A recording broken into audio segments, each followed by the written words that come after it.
Daniel Penny has been acquitted. This is breaking news. We are just reacting to it here live on Rising. This is in the subway death case of Jordan Neely. A jury has found Daniel Penny not guilty, so the trial is over. This is the two charges pending against him.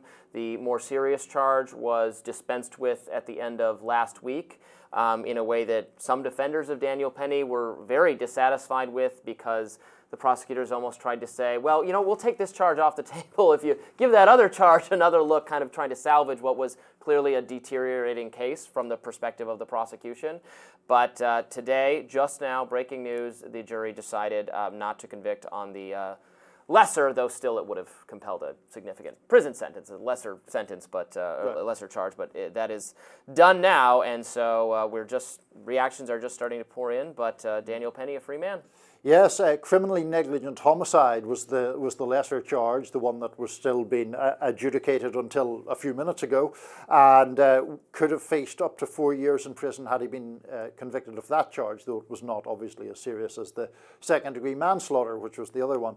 I suspect we have probably different views on this case and on Daniel Penny. I find the verdict rather dispiriting. I think that it is unfortunate that juries sometimes hold that people can act in ways that seem to me recklessly callous. I don't think anyone thinks Daniel Penny went out with the intention of killing someone, but he nonetheless put Jordan Neely in a hold of some description for about 6 minutes.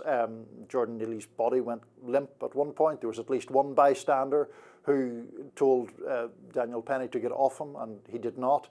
And I think it is deeply unfortunate and rather depressing that there aren't criminal consequences for that. Well, sure. I think this is a difficult case. I think it's more difficult than other cases of a similar variety that we've talked about on Rising, like the Kyle Rittenhouse case. What nevertheless leads me to the conclusion that I think if I was on the jury, I'd have a very difficult time convicting him, is the other complicating factors that include, what is your duty not to put yourself in a situation where you are mentally ill and drug addicted and threatening people, and that someone is going to intervene, not deliberately, was not trying to kill him, choked him for too long. But then the additional complicating factors to me are, which came out during the trial, that he was still breathing when the police arrived. The police used Narcan. They did not use, this was according to testimony at the trial, the police did not give mouth-to-mouth because they considered him filthy and disease-ridden. And does he then die? I mean, the debate over whether the extent to which Daniel Penny's actions contributed to his death, I think obviously they contributed, but was that the most important factor in a situation where the police did not intervene for that reason, which he was still alive when they did come? He was someone on drugs. How did those substances interact with it? Might lead a reasonable person, and did in this case, lead a jury to say there's not enough evidence that this was manslaughter. Yeah, I have quite a few problems with that, or differences with that argument. I mean, the idea that someone who dies following being placed in some manner of hold for 6 minutes or 6 minutes plus didn't die of asphyxiation seems just implausible on its face to me. And in fact, the medical examiner in New York asserted that was what caused Jordan Neely's death. Then the defense produced some other expert, as defenses are prone to do, to say no, and drugs and all the rest. But I think, look, I know that you, understandably in some ways, have a reluctance to, or you think that racial lenses are applied too often, I would think, in some respect. But it just seems to me highly unlikely that a black man kneeling or placing a hold on a white man on the floor of the New York subway, with all the other circumstances being as they would be, would end up being acquitted of all charges.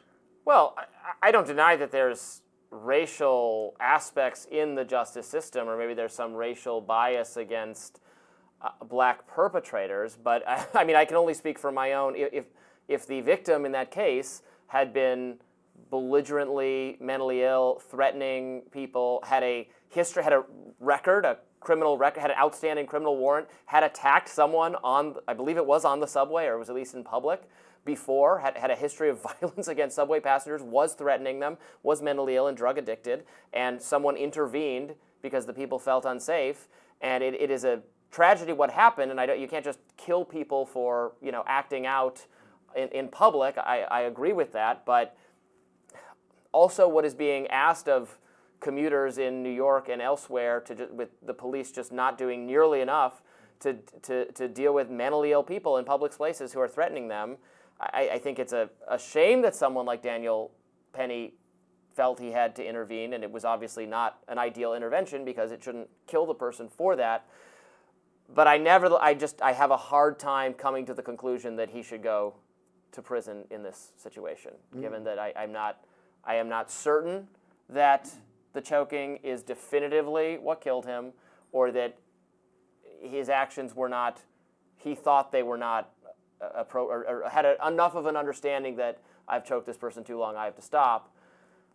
I don't know. That's what the jury ultimately decided. So they saw it that way too. I mean, I just cannot imagine. I mean, you think it's because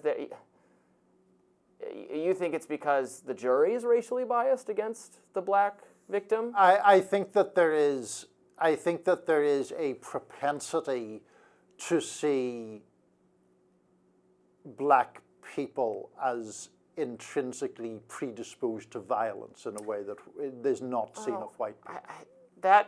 I'm sure, again, I don't deny that some people do feel that way, but in this case, I mean, this is, the victim here is someone people would have been predisposed to not have a lot of sympathy for or have some disgust for, because because he's black, because he is mentally ill and drug addicted and filthy and homeless.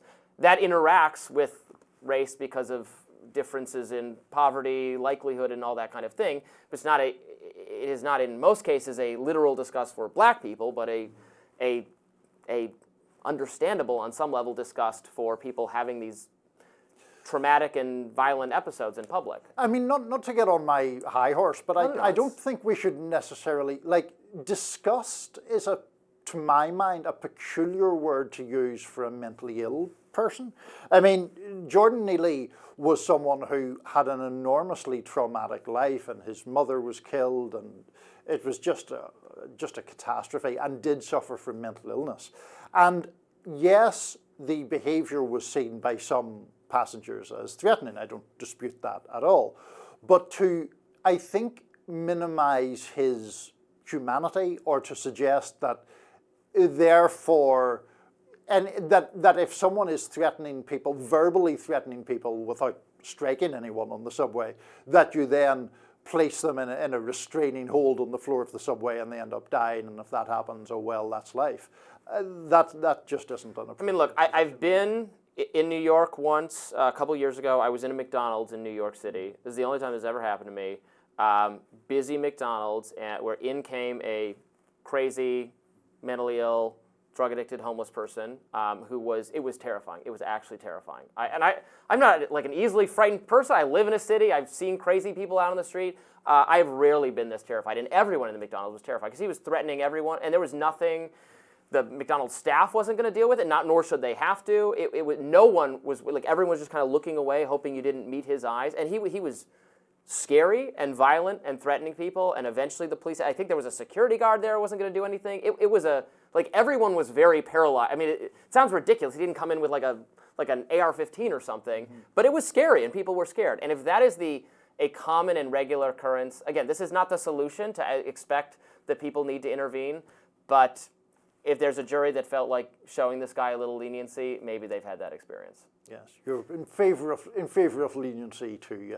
I mean, I'm in favor of leniency in general. I'm a supporter of criminal justice reform, and I don't know how I would, I didn't follow every single fact to come out of this case, but the jury has made its decision, and I know a lot of people on the right will be happy about it, and a lot of people in the liberal circles will not be, and we'll probably be discussing it again tomorrow, so you can look forward to that.